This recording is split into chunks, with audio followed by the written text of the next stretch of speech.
Next to Italy. And in Rome, the City Council has approved a motion calling for price limits for staple pasta dishes like carbonara, a dish with egg, cheese and crispy pork, or amatriciana with a tomato sauce and pork. That's because some Roman restaurants have become tourist traps, charging an exorbitant amount for often pretty dodgy versions of the dish. This is a particular worry as the city is expecting millions more tourists next year for what's called a Jubileo or Jubilee year. It's hoped that those restaurants that accept the price limits for their pasta dishes will put a sticker in their window informing customers. Mark Lowen spoke to Simone Dordet, owner of a restaurant called Osteria della Gensola in Rome. He first asked him what makes a good carbonara. In the simplest way, we just use eggs, the whole egg, so the yolk and the white part. Then we use the guanciale, which is crispy pork neck. Yes, and black pepper and pecorino cheese. That's all. So definitely no cream. No, you will have the cream when you mix all these ingredients in the same bowl. Is it not that cream that you imagine? Is it a culinary crime to add cream like we do in England and in other parts? You can do it, but you cannot call it carbonara. Maybe it's as bad as putting pineapple on a pizza, as far as an Italian is concerned. Simone, what should a good carbonara cost in a restaurant in Rome? Well, in Rome, is a huge city. You have the most important areas in Rome, the most popular area that are located, for example, near Colosseum or Piazza Venezia or Colle Oppio. There are many places that to be there, a lot of rent. So you can even find some place that ask for carbonara 20, 30 euros. But this depends by the rent that they paid. In my opinion, the proper price, for it, a good carbonara is around 14, 16 euros. That's the honest price. How much do you charge for it at your restaurant? For me, it's 14. 14 euros. So that's about $15, something like that, US dollars. Yes. Yeah. Simone Dordet from the Osteria della Gensola in Rome. Still Habischen. Japanese cuisine is hugely popular around the world these days, with sushi restaurants found even in some of the smaller towns. Now, Japan's traditional alcoholic drink sake has gained UNESCO World Heritage status.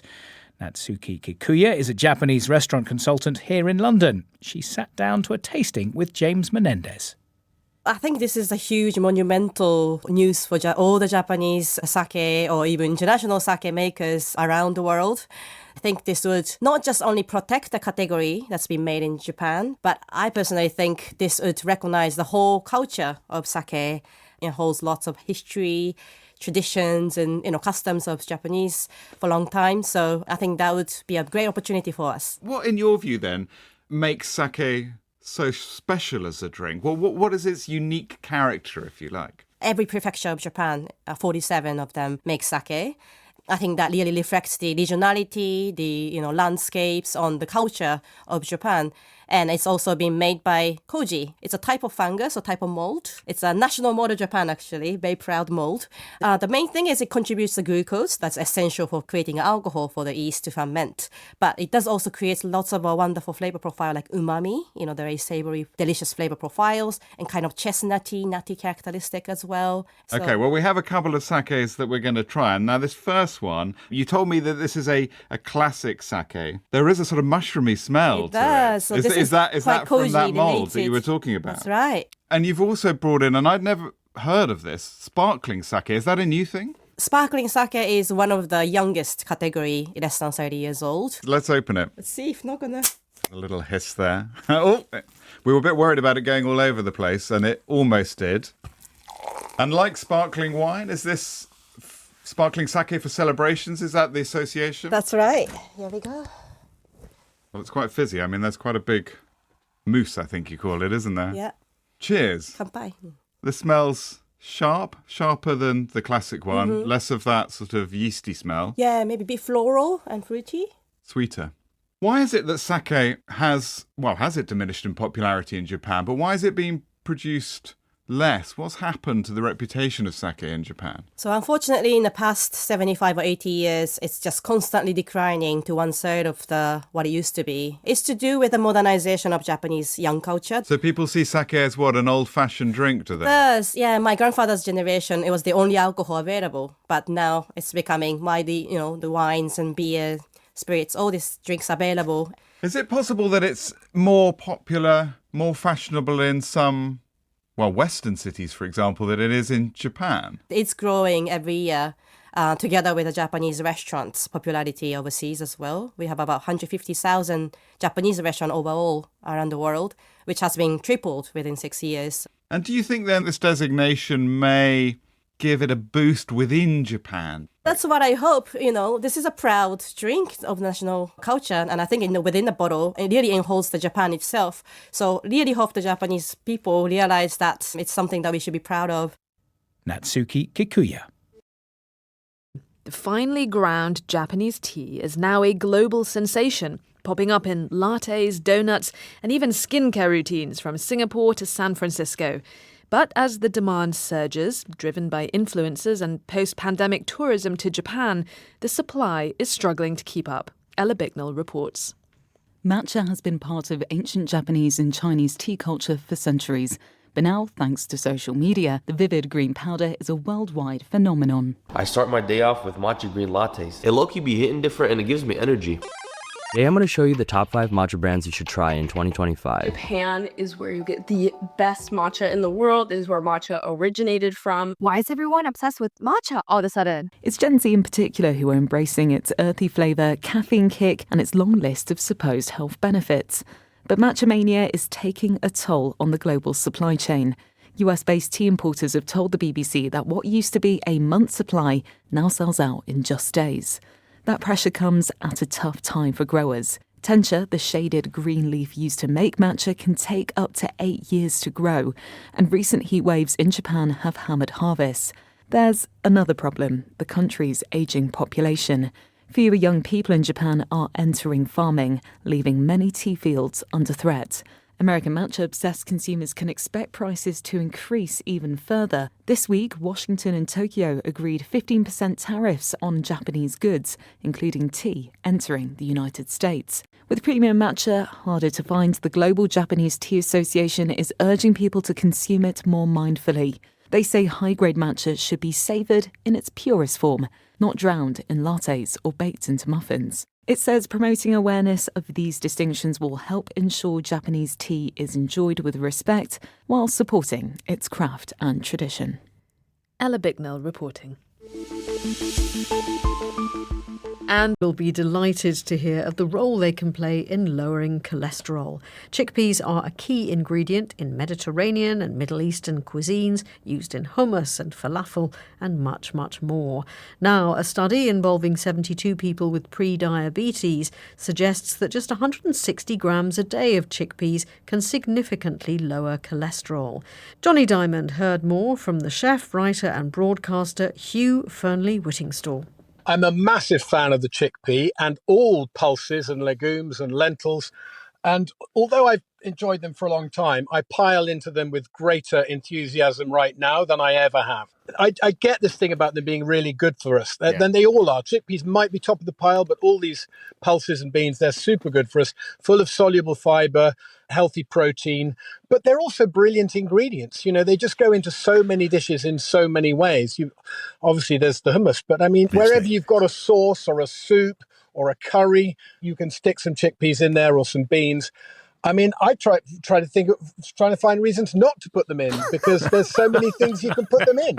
Okay, can we talk about a main dish? I mean, is there a main dish that is centred on the humble chickpea, or is it more of a side dish or even an addition to other dishes? I think there are many main dishes that will welcome chickpeas. I mean, in Spanish cooking, you've got all sorts of things with chorizo and greens and chickpeas, or fish and pork and chickpeas. They're thrown about very generously. And of course, in curries, a dal is sometimes made with lentils, but sometimes chickpeas. But I just think any good old veg curry, but especially if it's got a little bit of coconut milk, welcomes chickpeas. The chef and broadcaster Hugh Fearnley-Whittingstall. James Landau. When asking for water in a restaurant, you may well be offered still or sparkling, but some establishments now provide a whole range of options, from a water menu similar to a wine list. The trend began in the US more than a decade ago, but it's spreading as a result of changing attitudes to alcohol and restaurants struggling with tighter margins. La Popote in northwest England has recently launched a water menu of its own, with the most expensive bottle coming in at around $25. Its water sommelier is Doran Binder. How does one become a water sommelier? By accident, really? Because when I found out about this, I thought it was a joke. Honestly, I'd never heard anything so funny in all my life. And then, through the journey of learning about water, it stops being funny very, very quickly, and it becomes very, very serious very quickly. And that's where my passion for this has come from. So the waters on the menu really are about elevating Epicurean experiences for diners in fine restaurants. And that's where we're starting. Hopefully, this is going to trickle down and become more popular as more and more people are drinking less alcohol. And for somebody like myself who's never drunk alcohol, being offered a wine menu every time I go out and eat is just really disappointing. Whereas if I had been given, a water menu, I would be spending a lot more money and when I go out and dine. So it's all about the measurement of minerals in water, and that's what drives mouthfeel, and that's what drives the taste of water. So all of the waters, the 7 waters that are on the menu, all have completely different TDS, total dissolved solids, and they all taste completely differently because of that. So super low TDS waters, distilled water, has a metallic taste, dry mouth sensation because there's no minerals being added to your mouth as you're drinking the water, all the way up to 3,300 TDS water, Vichy Celestine, which is natural carbonation, water that comes out of the ground, carbonated at the source by Mother Nature. So delicate flavors of food dishes go with the lower TDS waters, and bolder flavors of dishes go with higher TDS waters, and that would be pairing. But there's no reason why you can't contrast and do the exact reverse. Because what happens is foods that we don't season, you can line your mouth with water and minerals and it changes the taste and the flavor of food. And you need to try it. And when you experience it, I call it leveling up in life because it's like another dimension opens up that's always been there, but we just missed it. Restaurants are noticing that people are drinking less wine, less alcohol. So restaurants, to survive, will have to make up that income deficit from somewhere. And I'm hoping that water might come and save the day. Water sommelier Doran Binder. Insects are eaten across the world, and in many countries they're considered to be a delicacy. And there have been hopes that encouraging more people to eat insects could boost nutrition and reduce pollution. A UN report in 2013 even suggested that the food industry could help in raising the status of insects by including them in new recipes and adding them to restaurant menus. But new research this week has found that efforts to convince those mainly from Western countries to make the shift aren't working because of a failure to overcome a key problem, a deep-rooted consumer disgust, or what's been referred to as the yuck factor. Gillian Walker spoke to one academic who's open-minded about the benefits of eating insects. Courtney Borgeson is an anthropology professor at Montclair State University in New Jersey. She helped develop a project to farm so-called bacon bugs on the island of Madagascar, which lies off the southeastern coast of Africa. So bacon bugs, also called secundri, are Xana tenebrosa. It's a small plant hopper insect that goes through 5 life stages, building up all of this fat and creates an edible, fantastic treat in Madagascar. Edible and fantastic. When you first tasted them, what did you think? I was shocked. I had a neighbor who was frying them up behind his house and offered me some. And I have to admit that being an American, my first impression was like, well, here we are about to go into an adventure. And they're fantastic. They're really, truly good. They taste quite a bit like bacon.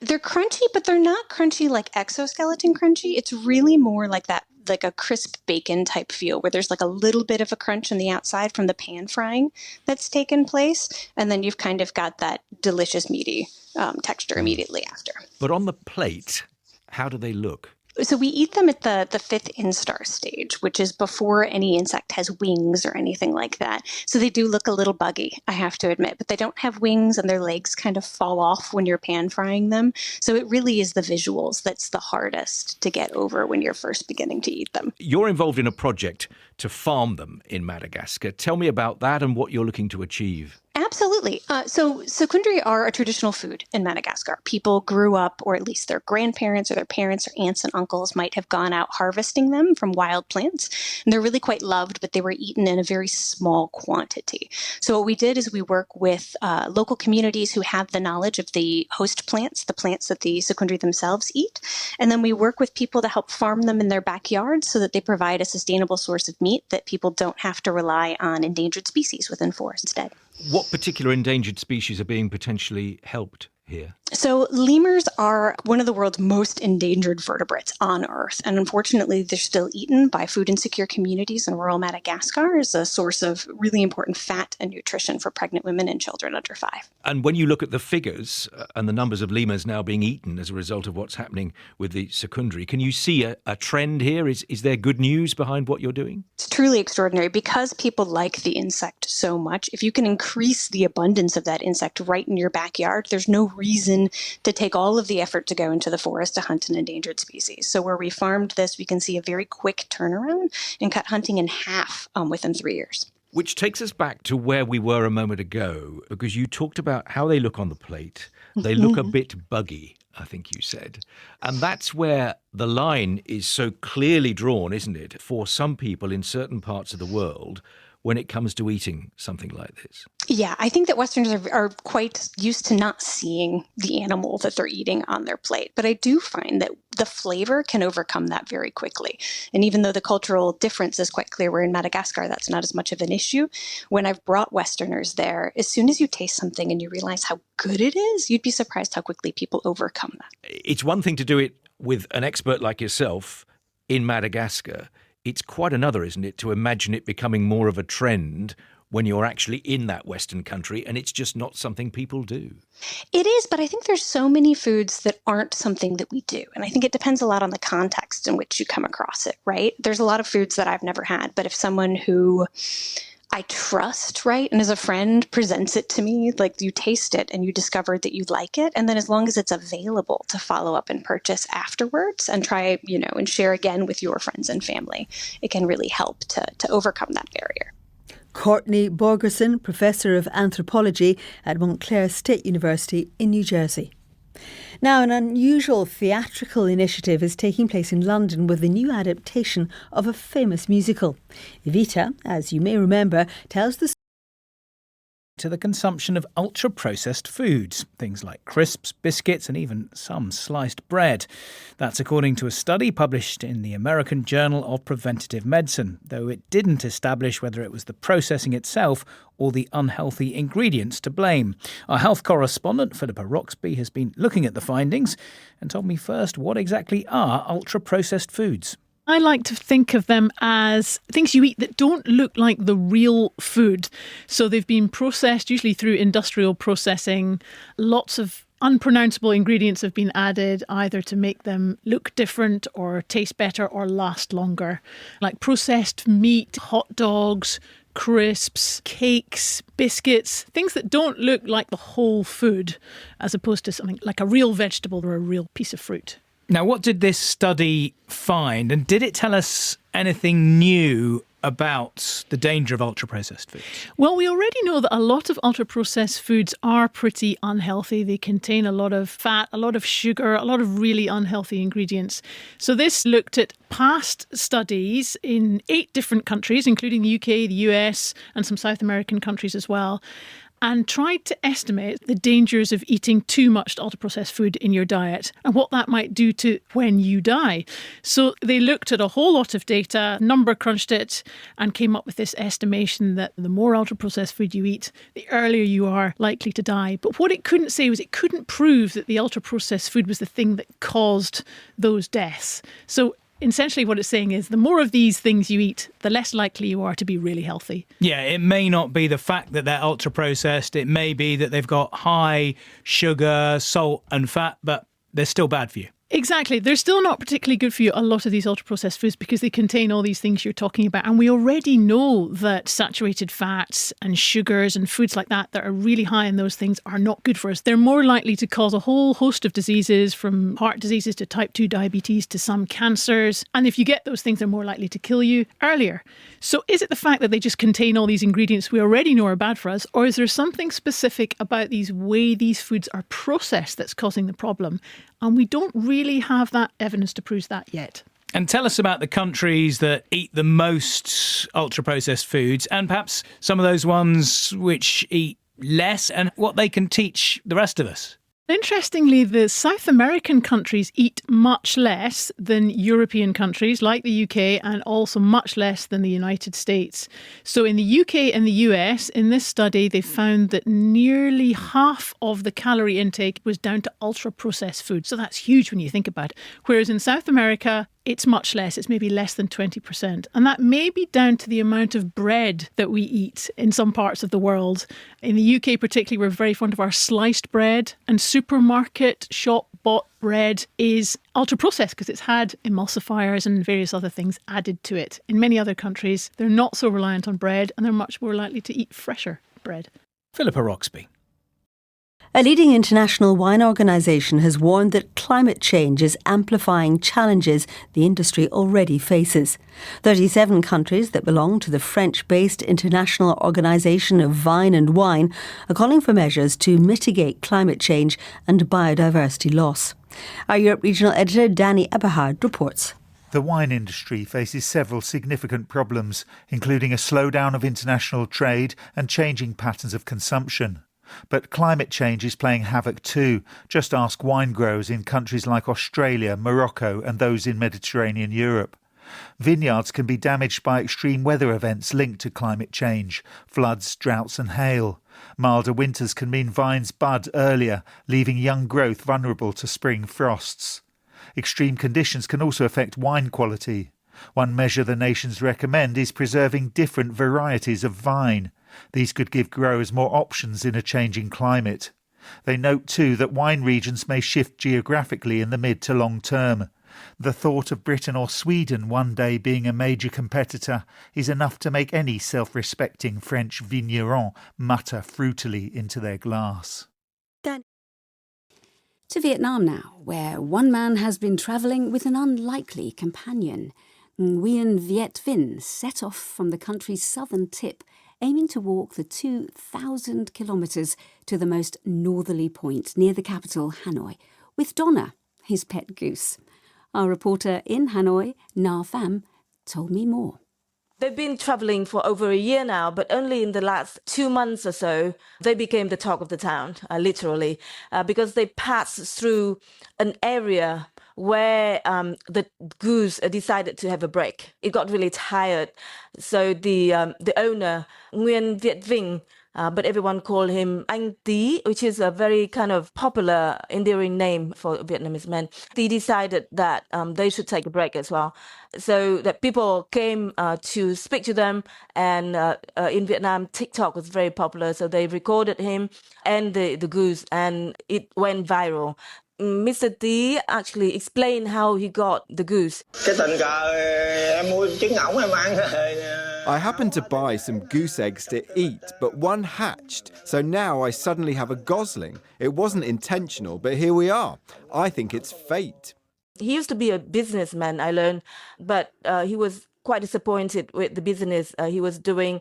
He decided to start a new life, so he quit everything and started traveling. He has a motorbike which actually got broken. Now he's pushing it, from the south of Vietnam to the north of Vietnam, and the goose is traveling with him, stepping behind him all the way. She's stepping and not flying. Stepping, yeah, not flying because it probably doesn't learn how to fly.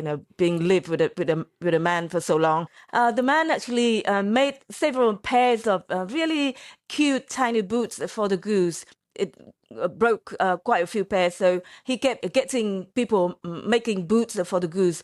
Lots of them are really, really nice boots, and the goose loved it. How fantastic. And how does his feathered friend make him feel? Definitely. I think it's a very good relationship, very good friendship that anyone would love to have. According to Mr. D, he's super happy too. I'm happy because now I have a travel companion. It follows me everywhere, and when I sleep at night, it comes to sleep right next to me. I'd be devastated if the goose weren't with me anymore. I'm quite jealous with him as well because, when you have a loyal friend to accompany you everywhere, is there for you, it never demands anything from you. This is actually really, really nice friendship, isn't it? So he's got that friend and that, he travels with, who is with him 24 hours a day and who never asks him anything, never causes any trouble. Actually, thanks to the goose, he gets lots of support from the people around. People give him food and give him drinks and, he's welcomed everywhere, maybe because of the goose as well. What a fantastic friendship. What a fantastic story. And what's the general reaction? It sounds like it's been really positive. Yes, they love it. I mean, I haven't seen any comment from the people that they don't like the story. And, everyone said it's really happy for him. It's a new life. It's quite a hardship because, walking at the goose pace is actually quite difficult. And I mean, it's not that fast. He said that he reduced his normal average speed from 40 kilometers a day down to 20 kilometers. But, he's happy. Everyone's happy for him. And I think the story will have a happy ending. It certainly sounds like it will. And what's next for the duo? So at the moment they are in near the Central Highland, kind of midway. So they still have another 1,000 kilometers to walk. But slowly they're moving upward, up north. And they will reach near the border with China, hopefully by the end of this year. That's a long way and a very slow movement. But I think they'll get there. I hope they do. And our next story is about 2 European bears.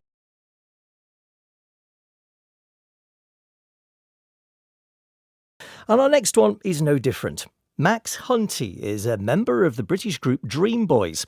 They put on dance performances which involve stripping. That's clothes stripping, not paint stripping. And this week, Max put on a show for an unlikely audience, the elderly residents of a care home. Now, Max, who used to work in a care home himself, replaced the residents' usual knit and natter session with a performance which was met with very high praise indeed. He's been speaking to the Happy Pod's Harry Bly.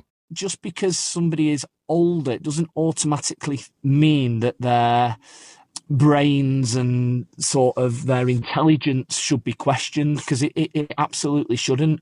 That was why I jumped at the chance doing the care home the other week. Well, there we go. So how did this come about? How did you combine these two parts of your life, working as an activities manager in a care home and actually becoming the activity?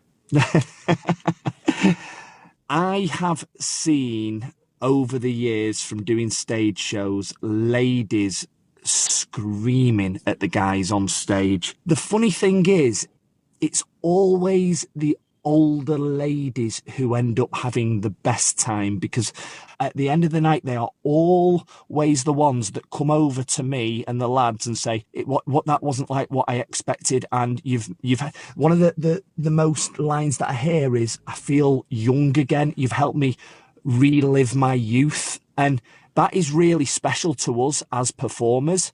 So when Dream Boys sort of mentioned the care home job, obviously with my background, then I wanted to be the person to deliver that performance. And take me through this performance at the care home. How did it go, first of all? When I walked out, I started interacting with them. The music was playing, but I start talking to them as well. Like, for example, I say, "Oh, Betty, I'm sure we've met before," and just little one-liners like that. That's what it's all about. It sounds lovely, and it sounds like you've, in a way, because of your expertise, you've adapted it for them. You know what will make them smile, and you haven't just copy and pasted the Dream Boys show. You've curated it, haven't you? Yeah, 100%. I mean, me as a performer, I like to sort of change it up a little bit. I like to do things that people won't expect, and it's all about building that rapport with the audience. Max, how does it make you feel doing this work, stripping for this audience and, seeing those smiling faces and hearing that feedback? For me, it's priceless. You have just said, you've just used the word stripper. Now, personally, I don't class myself as a stripper. It's not like that at all. It's a performance. I'm a performer. To hear the feedback that the ladies loved it, I'm changing perceptions. And what really got us, and I'm sure this got to you as well, it's that time slot's normally called a gnat and a knitter, knitting and a gnat or something. And this is so vastly different. Which I'd like to say, I am going to go to that knit and natter. I am going to go to that. Yeah, because I've made friends that day. Well, Max, this is what some of your new friends from the care home had to say about your performance, starting with the care home manager, Caroline. I've never seen a reaction like it from an event that we pulled off. The laughter, the giggle, the tears. I mean, they've loved every minute of it. It was a nice body, nice athletic, and everything he did was lovely. And even he's got everybody smiling, and that's beautiful. I love his bedtime. They're great, aren't they? Residents Anne and Betty reacting there to Max's show, and he was speaking to Harry Bly. And finally, when was the last time you received a handwritten letter from a friend or relative? It is a dying form of communication. Not so for Kiwi Johnny Beardmore, nicknamed the Galapagos Postman. He's taken it upon himself to travel the world delivering letters from one of the world's oldest postboxes found on the remote islands. The aim is to raise money for motor neuron disease charities, the illness which killed his father. So, how did it all get started? He spoke to the BBC's John Donnison. It was a few months after my father had passed away. He'd been diagnosed with motor neuron disease back in 2014, just after I'd come back from my last sort of trip where I drove across Asia. And so I couldn't go anywhere big. And so once he passed, I was on the lookout for a new challenge, something that resonated with me, that I could do something with my father in mind. And when I was in the Galapagos, I'd always wanted to go there. I came across this ancient postbox on Isla Floriana. The postbox has been there since 1793, and sailors and whalers used to stick their mail there. Everybody knew that when they were sailing on multi-year voyages, they could go to that spot, they could stick their mail in this whiskey barrel, people would come past and they would pick it up and collect it and deliver it. Wow, and it's still there. Still there today. Now it's tourists, and you go there and you stick a postcard in and you go through the postcards are there, and you're encouraged to take them and deliver them. Right, so what did you do? I took a couple, I brought them back here to London and went and delivered them. And they were an amazing experience, just rocking up on somebody's doorstep unannounced, old school, and handing it over. And the buzz I got from it was like, wow, this is amazing. Maybe I could do this on a grander scale. So how many countries have you done? As a postman, I did 52 countries last year. Which were the most memorable deliveries? Mexico was great. Norway was unique. Bergen, I flew in, and I turned up there, knocked on the door, explained to the young lady that was at the thing that I'd come to deliver this letter, and the recipient wasn't home. And we'd had, I thought, quite a friendly thing. I'd showed her the letter, and I said, do you mind if I wait outside? She said, fine. She went inside, closed the door, and then flipped out. And they thought I was a knife-wielding murderer because they saw my selfie stick poking out of my pocket, and they thought it might have been a knife handle. Wow. So they rang the police. Police turned up, and I had to do a little bit of fast talking to explain myself. But it all turned out brilliant in the end, because once they saw that it was legitimate what I was actually doing, and the card was from a friend, then all concerns disappeared, and they invited me in for a cup of tea. And Mexico? Mexico was special because a girl came down, young girl. She opens the door and she's looking very suspicious at us, going, what's going on here? And we go, we're here to see Carmen. And she's going, there's no Carmen here. And this went backwards and forwards.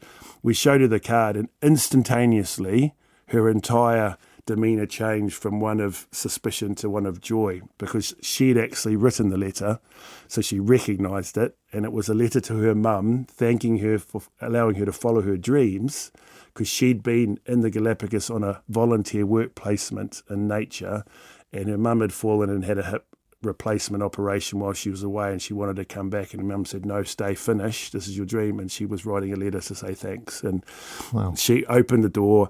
It was her mum's house. We went upstairs. Both her mum was there as well, so we got both the sender and the recipient and the whole thing. I'm just getting goosebumps thinking about it, all brought on because of a piece of paper with some writing on it. Now, you must have clocked up a lot of air miles. I mean, how much does this cost you? It was 100,000 miles. I went around the planet 4 times. I, took all sorts of forms of transport, but the big cost obviously was flights. But I'd saved up 1 million air miles, and basically that paid for all the flights. So it cost me £4,000 for the flights for the whole trip for the year. Now, of course, these days, people just don't write as many letters, do they? It's all emails or WhatsApp messages or whatever else. But the letter is powerful, isn't it? Absolutely. The abiding thing from this is that people aren't writing those messages. And so when somebody does and they receive it, the impression that it creates, everybody was just blown away that they'd got something handwritten, because in the world we live in now, we're not doing that anymore. Johnny Beardmore speaking to the BBC's John Donnison about delivering letters from an old whiskey barrel, a postal system used by sailors and whalers on the Galapagos Islands. Vaping is a popular and many believe less harmful alternative to traditional cigarettes, but there are also concerns about the long-term effects of the habit. And now Mexico has become the latest country to impose a ban on e-cigarettes. Here's our Mexico correspondent, Will Grant. By 110 votes in favour, with 5 against and 2 abstentions, the Senate in Mexico passed the controversial reform to ban the production, distribution and sale of e-cigarettes and vapes. The move must now be approved by a majority of Mexico's 32 states before it becomes law. In the capital, the Mexico City Congress has already passed it. One of the senators backing the change to the law invoked children's health, saying health is a fundamental right which the Mexican state was obliged to guarantee. However, opposition parties said it was a step too far and accused some lawmakers of hypocrisy, saying they were voting against it as e-cigarette users themselves. Vapes have become hugely popular in Mexico in recent years, as in much of Latin America, given their reputation as less harmful than tobacco. Consumers and vendors, frustrated at the move, held a protest outside Parliament in Mexico this week, arguing that a ban would criminalise users and push vapes onto the black market. Given the governing party's control of most states, it's expected to be approved at the state level, and President Claudia Sheinbaum has also said she backs the ban. At the same time, the reform approved by the Senate also formally banned the illegal use of fentanyl, a measure first proposed under the previous president, Andrés Manuel López Obrador. The synthetic opioid is believed to be responsible for the majority of the around 100,000 drug overdose deaths a year in the United States, and is considered a serious public health issue in many Mexican border cities, where its consumption is noticeably on the rise. It's about consistency, and this is something that's been evolving over the last year or so, and this study is looking at heart problems, stroke, as you say, heart attacks. But there was an earlier study looking at overall mortality, again showing the regularity. So the sleep field, I've been in it for 42 years, the sleep field has sort of been banging on about the importance of getting enough sleep. But this work is perhaps showing that it's the regularity of sleep, that we should have a fixed wake-up time, and to a degree a fixed bedtime is as important for overall health, and that should sort of now be sort of the message that we are putting across to people. You know, I get really worried having this conversation with you, particularly when I think about the circadian rhythm and all that. So how much should we be aiming for those listening tonight on the back shift? Well, sleep is very individual. Sleep need, it's like height or shoe size. We're all individual and it's genetically determined. So some people can absolutely thrive on just 4 hours sleep. Other people need 11 hours sleep to thrive. I personally know that I need 9.5 hours sleep to feel at my best. And if I were to only get 8 hours, this mythical 8 hours, I'd actually not feel very good at all. So 8 hours is merely an average. It's not an ideal. It's about getting the right amount of sleep for you. And very simply, that's the amount of sleep that allows you to feel awake, alert and focused during the day. What happens to the body when we don't respect our need for that sleep pattern? Well, sleep is about what we call homeostasis, which is just a very fancy word for balance. It keeps the body in balance. So if you have one bad night's sleep, the next day you're 4 times more likely to catch the common cold, because we optimize our immune system, we optimize our endocrine system. Sleep is the foundation of good physical, mental, and emotional health. It helps us deal with our emotions. It's about memory, learning, and growth. So sleep is absolutely key to good physical, mental, and emotional health, and we damage it at our peril. But one of the biggest causes of poor sleep is worrying about getting a good night's sleep. It's about looking at, how you feel. If you feel good, awake, alert during the day, healthy, you've had enough sleep. If you don't feel those things, then you probably haven't had a good enough sleep, and you should look at what may be causing that. Dr. Neil Stanley. For many years, anti-aging skincare was something only grown-ups had any interest in. Now, very young children are asking for products once intended for much older consumers, but that creates dangers as some of the creams contain potentially harmful ingredients. As a result, the largest pharmacy chain in Sweden, Apotek Hjärtat, is restricting the sale of some skincare products, raising the question, should other countries follow suit? Hannah Mullane investigates. She first spoke to a young British girl who has an interest in such skincare products. Tilly tells me she's hoping to receive even more products as present. She's 11 years old and lives in Manchester in the northwest of England. I think most people's Christmas lists now are just skincare and makeup and all these products. But a few years ago, it was probably I want this toy and this toy. So I think it's definitely taken over. Tilly has, over the last few years, become more and more interested in skincare. And the data confirms that it's a growing trend. In the US, households with 6 to 12-year-olds spent nearly a third more on skincare in 2023 than the previous year. That's according to consumer research giant Nielsen. Some of these products, which are usually aimed at adults, can have serious consequences if used in the wrong way. For this category of patients, they are specifically, I would say, more girls than boys. Carol Cheng is the Pediatric Dermatology Fellowship Director at the University of California in Los Angeles. So a lot of these products contain active ingredients, glycolic acid, lactic acid. They contain retinols. These are often harsh on the skin. They can strip away oils, remove the top layers of the skin. I have seen patients that have had first-degree chemical burns from these products. This can cause, long-term hypopigmentation, so lighter or darker discoloration. So what can be done to prevent children from using the wrong products for their skin?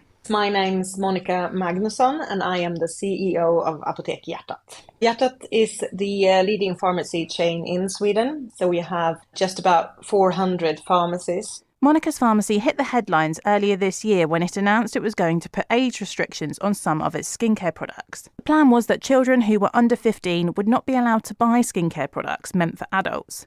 And instead, a pharmacist would be able to direct them towards products that were more suited to their skin. We consult with them, ask them about their skin condition, and try to give relevant advice on that rather than saying, don't come to us.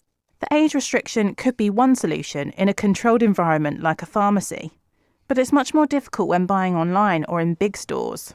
But how responsible is the beauty industry? Hello. Hi, is that Millie? It is. Millie Kendall is the CEO of the British Beauty Council, a not-for-profit organisation that represents the beauty industry in the UK. As parents, first of all, we have a responsibility to know what the kids are looking at. That's obviously quite important. I think I sort of draw the line a little bit with putting disclaimers on products or ages on products, because I think that, like any young kid, the attraction is that it's for someone slightly older. What I'm hearing when I speak to parents and children, parents are finding it difficult to navigate, and sometimes it's not that easy to tell exactly whether that product is suitable for their child, and perhaps if there was an age restriction, it would be easier to navigate. It is informative for parents, and I do think that's clever, and I think that is definitely something that we could look at. It's a perfect storm, isn't it?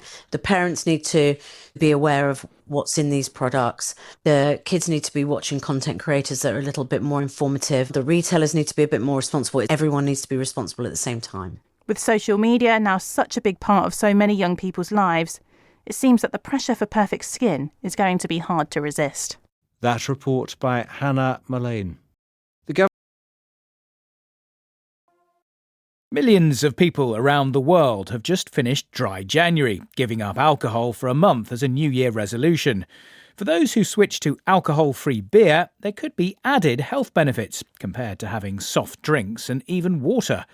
In addition, firms have been working on improving the taste, with alcohol-free beer the fastest-growing sector of what was known as the alcoholic drinks industry. Marnie Chesterton went to the Belgian town of Leuven to find out more. This is an experimental brewery that actually can create whatever type of beer we want to make. My name is David de Schutter, and I'm heading research and development globally for AB InBev. We're always pursuing a better beer, especially for no-alcohol beer. David and his team use a newer innovation called vacuum distillation. The boiling point of the alcohol reduces. Then you don't harm the beer. Prost. Prost. So it has been through the vacuum distillation, and then we applied our aroma technology to bring back the beer flavor to life. You need to add the gas as well back, so you need to recarbonate the beer. But there is another way to make non-alcoholic beer, and that's to not brew the alcohol in the first place. We're in the lab of Kevin Verstrepen, world expert on yeast, at the University of Leuven and the Flanders Institute for Biotechnology. And so in total we have something like 25,000 different yeasts. Kevin's lab studies yeast for multiple purposes, one of them being to make better yeasts for the beer industry. And so how do you make a non-alcoholic beer? For that you use a different yeast, one that doesn't produce alcohol, but has a metabolism similar to humans. We also eat sugar, but we don't make alcohol, we make water and carbon dioxide. Once you take the alcohol out, you end up with quite nutritious drink. Alcohol itself also contains quite a few calories. Alcohol-free beer has some antioxidants, has some vitamins, some lipids. And is there anything specific coming from the yeast? What the yeast will do is it will take the refined sugars and eat those, so it takes those bad sugars away for us. It's for sure more healthy than sugar-containing soda. It's a pretty good sports drink. I know that even the German Olympic team or the soccer team, I think at some point was allowed to drink alcohol-free beers. We checked. It was the Olympic team. And actually, it was thanks to the doctor for the German Olympic ski team who conducted a study on marathon runners, finding that non-alcoholic beer reduced inflammation and respiratory infections. Now, why would that be? Well, there seems to be one more thing that non-alcoholic beer can offer us. I'm Cláudia. I'm a nutritionist and I'm a professor of nutrition and metabolism at Nova Medical School in Lisbon, Portugal. Cláudia Marques studies the effects of food and drink on our gut microbiomes. So one group drink alcoholic beer and the other one drink non-alcoholic beer. It was 1 bottle of beer per day. And after 4 weeks, this consumption increased the diversity of microorganisms that we have in our gut. A good diversity is usually associated to health.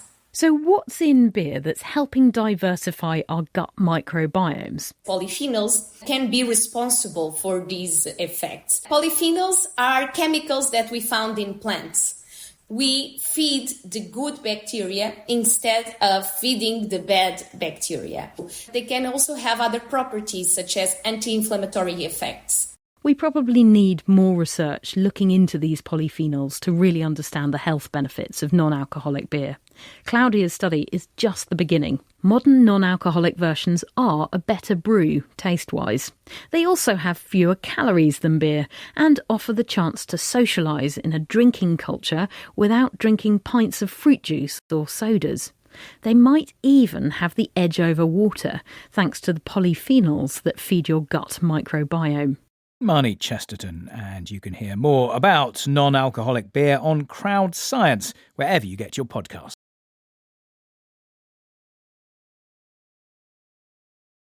France falling out of love with smoking. Cigarettes can be a bit of a cliché in French culture, particularly cinema. But now the French government is banning smoking in public spaces where children could be present, as Isabella Jewell explains. So this new law will ban smoking in areas accessed by children. So that means from the 1st of July, people in France will no longer be allowed to smoke in public places. So that means beaches, public parks and gardens, areas around schools, bus shelters and sports facilities. So how will this all be enforced? According to the initial announcement, the French police will have the power to issue a fine of €135, so that's around $150, to anyone smoking in places designated as smoke-free zones. The restrictions won't apply, however, to those iconic outdoor bar and cafe areas known as terrasses in French. Anyone who's visited France will have noticed that smoking in these spots, often along with a coffee or a drink, is incredibly common. So that's one area that won't be affected by this new legislation. France has a comparatively high rate of smoking compared to lots of other countries, with data from the French Monitoring Centre for Drugs and Drug Addiction showing that 23% of the population smokes on a daily basis. So there will be a lot of people who won't be pleased with this decision. Smoking is also very closely associated with French culture. Think of iconic singers of the past like Serge Gainsbourg and Brigitte Bardot. And more recently, the French League Against Cancer found that 9 in 10 French films from 2015 to 2019 featured characters smoking. But there's also a big public health push against smoking. In France, more than 75,000 smokers die each year of tobacco-related illnesses, which costs French society billions of euros. And some municipalities have already issued their own local bans. This law would extend that to the rest of the country. If you picture all the ways mobile phones have changed lives, you may not think bowels are anywhere near the top of the list. But doctors are warning that mobiles are having a bigger impact on our insides than we might think. The BBC's Will Chalk has the story.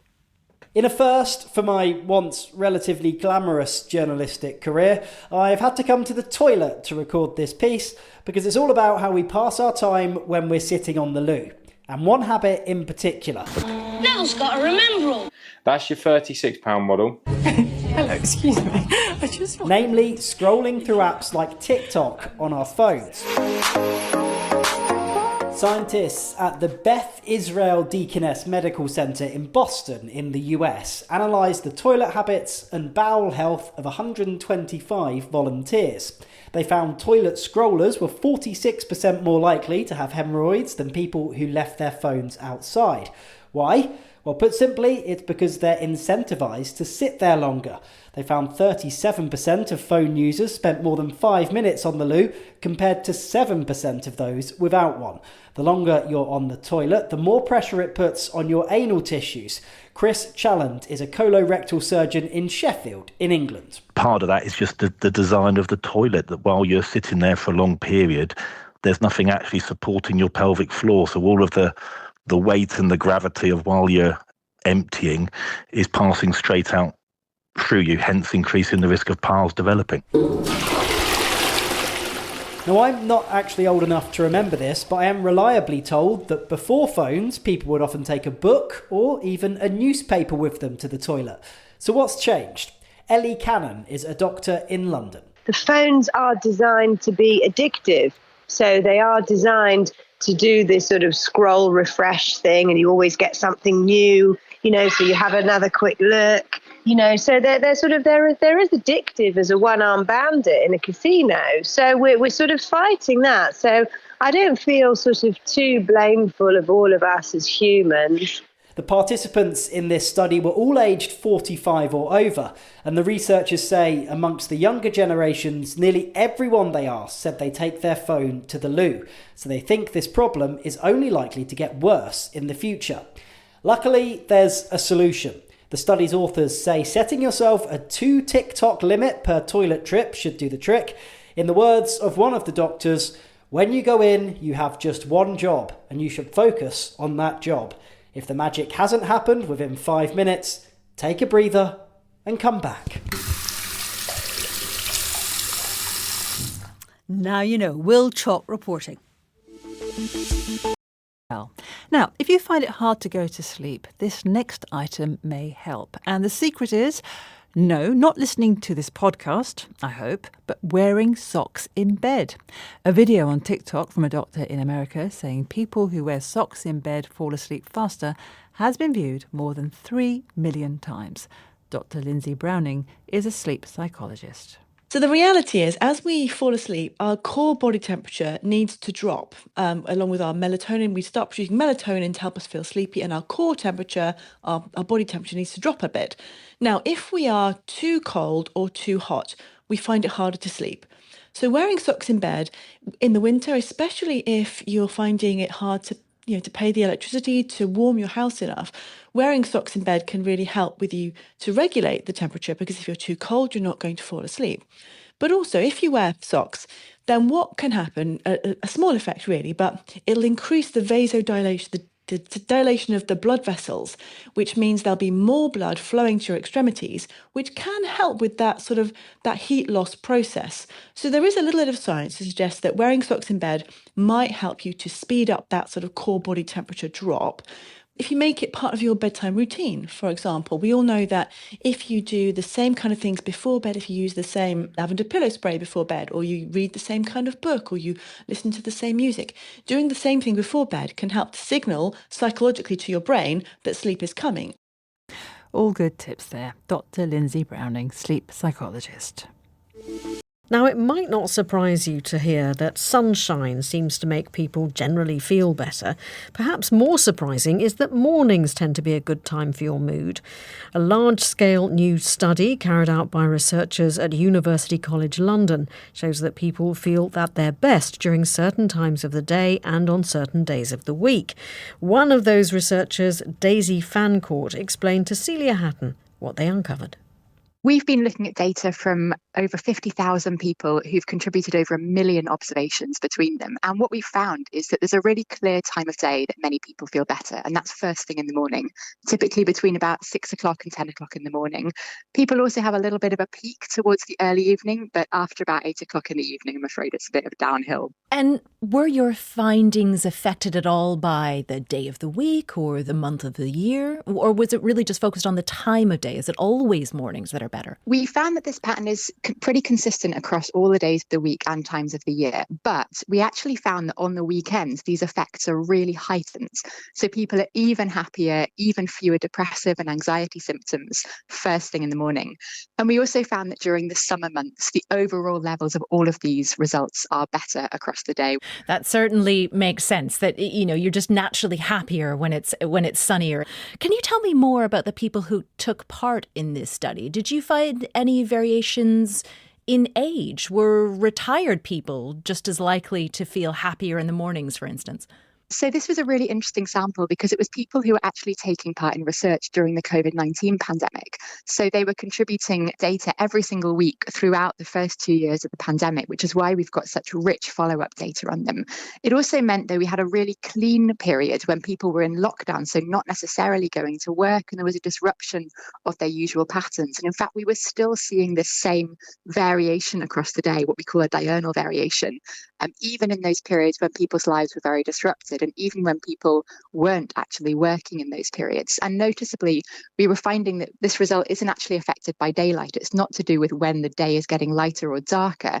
It seems to be a more embedded difference in people's responses across the day. What practical implications can we take away from this survey? I think one of the clear takeaways is that in the evenings, people can be aware that their mood is likely to get worse. They're likely to have higher symptoms of low mood or anxiety, lower levels of happiness, and less satisfaction with things in their lives. But it can also just be a good reminder for all of us sometimes about the benefits of an early morning and getting up and making the most of that time when we are probably more likely to be reporting better mental health. Any surprises for you in the results of this study? One of the things that was quite surprising was that Tuesdays and Wednesdays, so that midweek periods, we actually don't tend to see as greater benefits for mental health in the early hours of the day.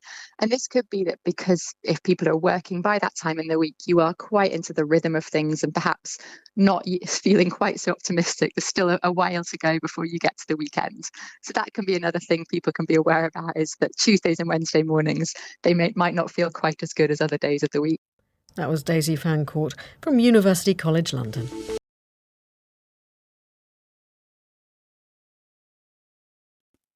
Stradivarius violins are famous the world over as the very best ever made.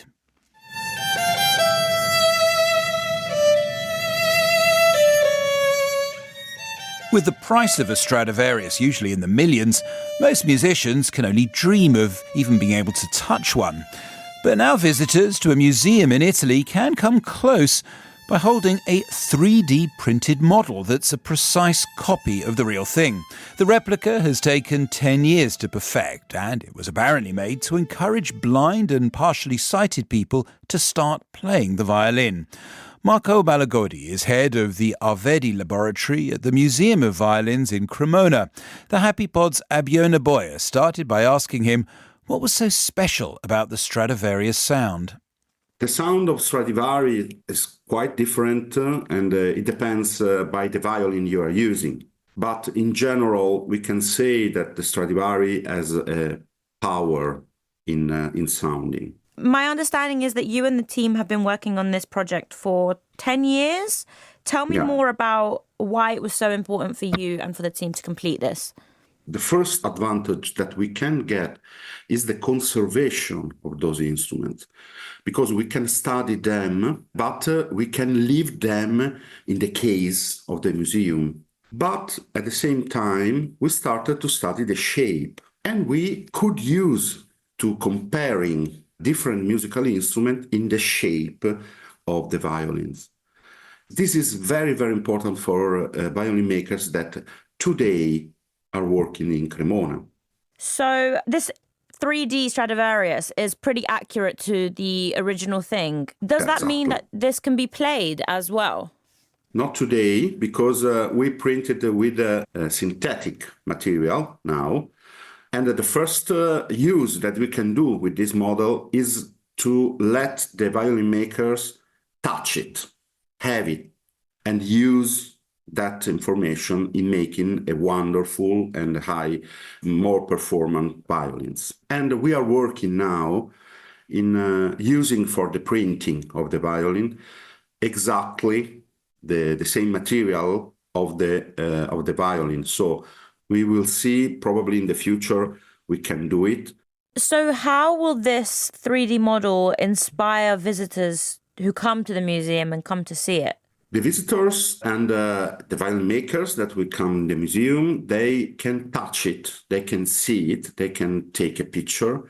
We have a wonderful table so they can sit there and just to see how all the shapes, and then they can see the original violin in the case. So they have a comparison between the original one and the copy. But the original is not possible to touch because we conserve it, and it's very, very expensive violin. So it's around more than 10 million euro. The 3D copies and the museum exhibition are going to be used to encourage visually impaired and blind people to learn how to play the violin. Yeah. How does that make you feel to know that a group of people who traditionally wouldn't have access to playing this instrument will now be inspired to do so and will be helped through your work? Of course, they can touch it. They can have in their hands, and they can touch it. And we have a guide, of course, that can explain all the part of the violin. And it's like if they can have in their hand the original Stradivarius, because the quality of this kind of printing is so high, they can have this kind of experience. Of course, the first feeling is I feel proud of our work, proud of our technology, and I'm proud to sharing all those information and techniques. Marco Malagodi speaking from Cremona in Italy. Here's a statistic. Archaeologists have produced high-resolution scans of the tattoos found on a 2,500-year-old ice mummy found in Siberia. The decorations were on the body of a woman who was preserved in an ice cave. Our science correspondent Georgina Ranard told us more about them. They're actually really beautiful, I think. So they're on the arms and hands of a woman who's aged about 50. She was with the Pazyryk people in Siberia in the 5th century BC.